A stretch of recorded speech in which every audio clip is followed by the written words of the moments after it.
I was talking with a friend the other day, and she was super frustrated about a situation in her relationship. And it was really interesting because it's also same frustrations that I've found that I encounter.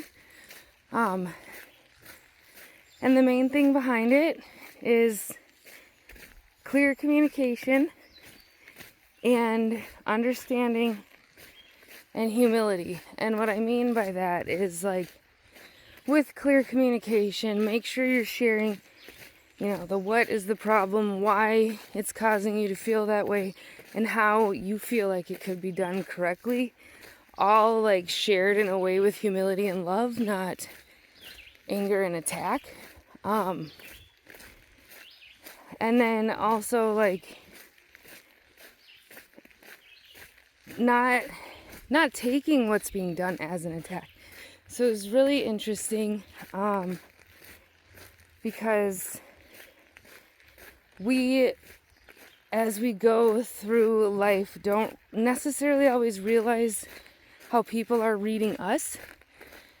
And I've talked before about, like, when you're partners with someone, sometimes you have to be accepting of their level and to have the patience, because sometimes it can be super frustrating when you're not on the same page, but you've both been doing so well that it's viewed as a bigger failure than it actually is.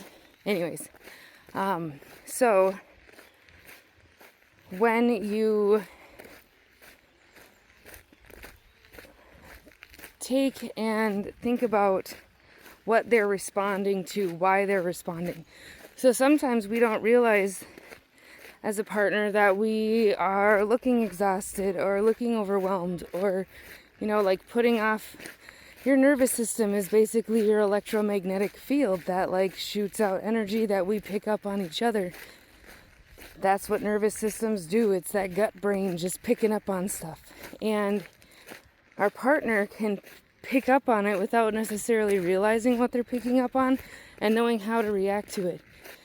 So when they're trying to be helpful and they feel unable to do that, sometimes our nervous system response is to look for the evidence, or our brain response is to look for the evidence and do an attack to justify ourselves and our frustration.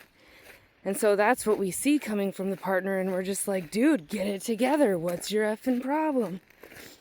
When really, they just need understanding and patience and love, and just sometimes you might have to walk away because you're not in a place to have a good conversation because they feel like they failed. And so that's how their body is responding right now. But we deflect. And as we're becoming self-aware, we catch those things more, but sometimes we're human and we don't catch them depending on how actual overwhelming life is at the moment. It's hard to be self-aware. And then you just give that person space to catch it so they can come back to themselves and have that clear communication after everyone has settled, not in the heat of the frustration. But I just thought we can be super quick to think it's an attack, and it's not meant to be an attack. They feel helpless, they feel defenseless, they feel like they don't know how to protect and love the one they care about deeply. And in that lack of self-awareness at that moment, it causes us to act like a putz sometimes. So walk away and have that patience, and then have that conversation later when everyone is a little more calm, and it can make it a much more productive conversation than in the heat of the moment. It doesn't mean ignore it. It doesn't mean get walked all over. But sometimes it's not the time or the place. And sometimes we have to keep in mind it's not what you say, it's how you say it. So be more conscious and aware of you, and looking at how you can do your best in the situation and show that humility, and not view it as, well, I have to prove myself, or I have to defend myself, or like, screw him, he's being a big jerk right now, so I'm going to put him in his place.